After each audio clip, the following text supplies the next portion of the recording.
என்னோட தலைப்பு பெரியார் இல்லை என்றால் இன்றும் நாளையும் நம் நிலை.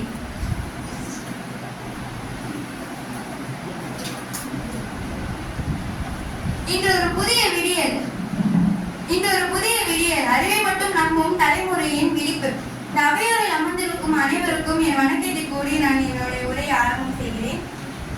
பெரியாருக்கு முன் நம் சமுதாயம் பெரும் இருள் சூழ்ந்ததாக தான் இருந்தது. மனிதனை தாழ்த்தி பார்க்கும் காலமாக அது இருந்தது. ஜாதி மதம் இதைதான் மனிதனின் மதிப்பாக இருந்தது. பெண்களுக்கு படிப்பு இல்லை, பெண்களுக்கு உரிமை இல்லை, பெண்களை ஒரு பெண்களை கடவுள் பெயரால் மூட நம்பிக்கையாக வைத்திருந்தார்கள்.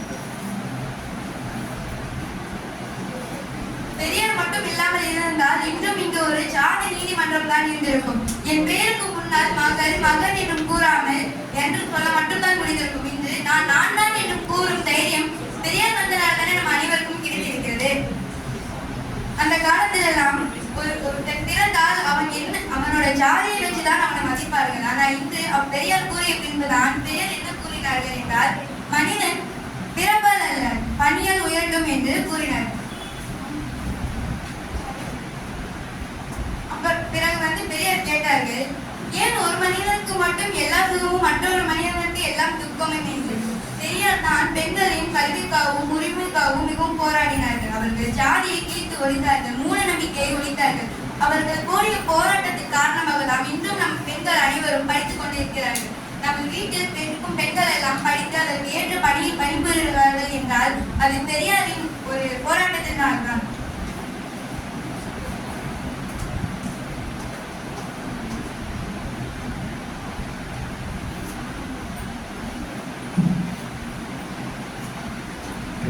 பெரியார் இல்லாமல் இருந்திருந்தால் இன்றும் நம் ஆண்கள் முகத்தில் மீசையை முறுக்கிக் கொண்டு பெண்களை அடிமைத்தனமாக தான் வைத்துக் கொண்டிருந்திருப்பார்கள். அவர்களுக்கு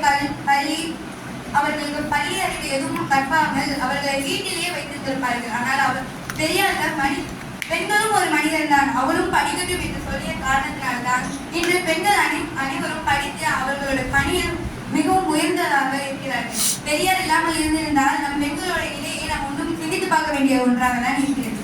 அந்த காலத்தில் நாம் கல்யாணம் பண்ண வேண்டும் என்றால் ஜாதி பார், குடும்பம் பார் என்று சொல்வார்கள். ஆனால் இப்போது பெரியார் வந்தது பிறகுதான் புரிதல் பார், பண்பு பார் என்று சொல்கிறார்கள். அப்பொழுதெல்லாம் மாட்டுக்காரன் மாடை வழிபடுவார், மனிதனுக்கு அடிமைத்தனமாக இருந்தான். ஆனால் இன்று பெரியார் சொன்னார்கள், மாடு பசுவாகட்டும், மனிதன் சிந்தனையாளராக ஆகட்டும் என்று. பெரியார் இல்லாமல் இருந்தால் இன்றும் நம்ம ஒரு இருளில் தான் சூழ்ந்து இருந்திருப்போம். பெரியார் வந்தனால்தான் இன்று நம் வாழ்வில் ஒரு ஒளியாக இருக்கிறது. பெரியார் என்பது அது ஒரு பெயர் இல்லை, அது ஒரு புரட்சி. பெரியார் ஒரு மனிதன் இல்லை, அவர் ஒரு தீப்பொருள். எனவே பெரியார் இல்லாமல் இருந்திருந்தால் நம் அனைவருமே மிகவும் வெறும் கீழே தான் இருந்திருப்போம் என்கிறார்கள்.